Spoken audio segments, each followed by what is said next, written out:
बिस्मिल्लाहिर्रहमानिर्रहीम। अस्सलाम वालेकुम। रोज़ाना वाक़यात सुनने के लिए इस चैनल को सब्सक्राइब करें। आपने मुल्ला नसीरुद्दीन का नाम तो सुना होगा। ये शख्स तुर्की का एक मस्खरा था। जिस तरह हमारे यहाँ मुलादो प्याज़ा और शेख चिल्ली के लतीफ़े मशहूर हैं, इस तरह तुर्की में मुल्ला नसीरुद्दीन के लतीफ़े बड़े मज़े ले लेकर बयान किए जाते हैं। कहते हैं मुल्ला नसीरुद्दीन यूँ तो नहायत अक्लमंद और आलिम फाजिल शख्स था, मगर लोगों की इस्लाह और तफरीह के लिए बेवकूफ़ बना रहता और ऐसी ऐसी हरकतें करता कि लोग हंस हंस कर लूट पूट हो जाते। मुल्ला नसीरुद्दीन के पड़ोस में एक मालदार यहूदी रहता था, जो इतना कंजूस था कि कभी किसी गरीब और मोहताज को एक पैसा ना देता था।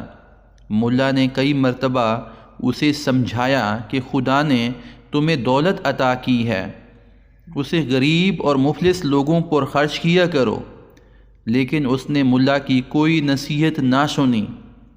आखिर मुल्ला नसीरुद्दीन ने उसे सज़ा देने के लिए एक तरकीब सोची। एक रोज़ सुबह सवेरे वो नमाज पढ़कर ज़ोर ज़ोर से दुआ मांगने लगा, या अल्लाह, अगर तू मुझे 1000 अशरफियों की थैली भेज दे तो मैं उसे मोहताजों पर सर्फ कर दूंगा, लेकिन अगर उसमें से एक अशरफी भी कम हुई तो हरगिज़ कबूल ना करूंगा। यहूदी ने यह दुआ सुनी तो सोचा कि मुल्ला बड़ा ईमानदार बनता है, उसकी ईमानदारी आजमानी चाहिए। ये सोचकर उसने हथेली में 999 अशरफियाँ भरीं और ऐन उस वक्त जबकि मुल्ला नसीरुद्दीन दुआ मांग रहा था, अशरफियों से भरी हुई थैली उसके सीने में फेंक दी।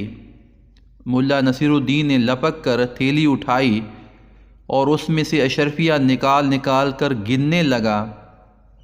कुल 999 अशरफियाँ थीं। मुल्ला ने खुदा का शुक्र अदा किया और कहने लगा, या अल्लाह, मैं तेरा शुक्रगुज़ार हूँ कि तूने मेरी दुआ कबूल फरमा ली। एक अशरफी कम है तो कोई बात नहीं, ये अशरफी फिर कभी दे देना। यहूदी ने जब मुल्ला नसीरुद्दीन के अल्फाज सुने तो सख्त परेशान हुआ और दिल में कहने लगा कि मुल्ला तो बहुत चालाक है, उसने धोखे से मेरी अशरफियाँ हथिया लीं। वो भागा भागा मुल्ला के पास आया और कहने लगा, तुम बहुत बेईमान शख्स हो, लाओ मेरी अशरफियाँ वापस करो। तुमने तो कहा था कि 1000 में से एक अशरफी भी कम हुई तो वापस कर दूंगा, लेकिन अब तुम 999 अशरफियाँ कबूल करने पर तैयार हो।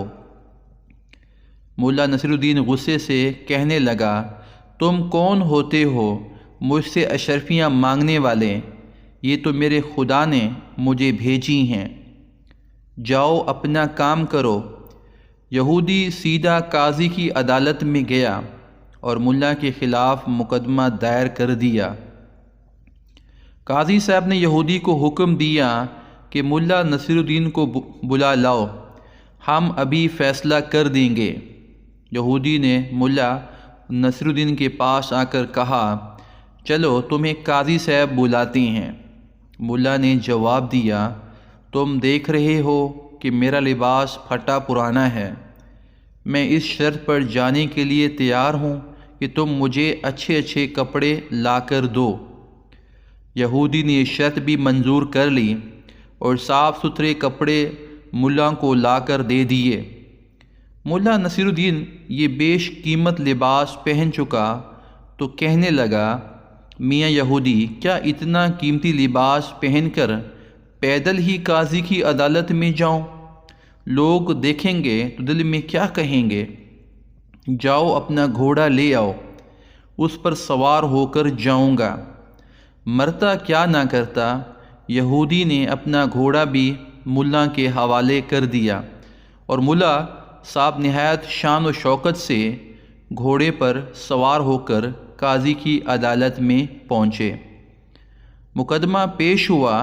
काजी साहब ने दोनों को गौर से देखा ملا نصیر الدین کا قیمتی لباس اور سواری کا گھوڑا بھی انہوں نے دیکھا، اور یہودی کا لباس بھی، اور یہ بھی محسوس کیا کہ وہ پیدل آیا ہے۔ یہودی نے جب سارا قصہ سنایا تو قاضی صاحب نے ملا نصیر الدین سے پوچھا، ملا صاحب تم اس کے الزام کا کیا جواب دیتے ہو؟ ملا نے جواب دیا، حضور یہ یہودی میرا پڑوسی ہے اور بڑا جھوا شخص ہے۔ ابھی تو یہ کہتا ہے کہ میں نے اس کو 999 اشرفیاں ہتھیا لی ہیں، اور کچھ دیر بعد کہے گا کہ یہ لباس جو میں پہنے ہوئے ہوں وہ بھی اسی کا ہے۔ یہ سنتے ہی یہودی چلا اٹھا، ہاں جناب یہ لباس بھی میرا ہے، میں نے اسے پہننے کے لیے دیا تھا۔ مولا نے کہا، سن لیا آپ نے، یہ لباس بھی اس کا ہو گیا، اور ابھی دیکھیے یہ کہہ دے گا کہ گھوڑا بھی اسی کا ہے۔ یہودی غصے سے چیخ اٹھا، ہاں حضور یہ گھوڑا بھی میرا ہی ہے، مولا نے مجھ سے سواری کے لیے مانگا تھا۔ قاضی نے جو یہ باتیں سنی تو یہودی کو ڈانٹ پھٹکار کر نکال دیا اور مقدمہ خارج کر دیا۔ یہودی روتا پیٹتا ملا نصیر الدین کے گھر پہنچا اور اس کی بڑی منت سماجت کی۔ ملا نے اس شرط پر اس کی اشرفیاں، لباس اور گھوڑا واپس کیا کہ وہ آدھی اشرفیاں غریبوں میں بانٹ دے گا، اور آئندہ بھی نادار لوگوں کی مدد کرتا رہے گا۔ جزاک اللہ خیرہ۔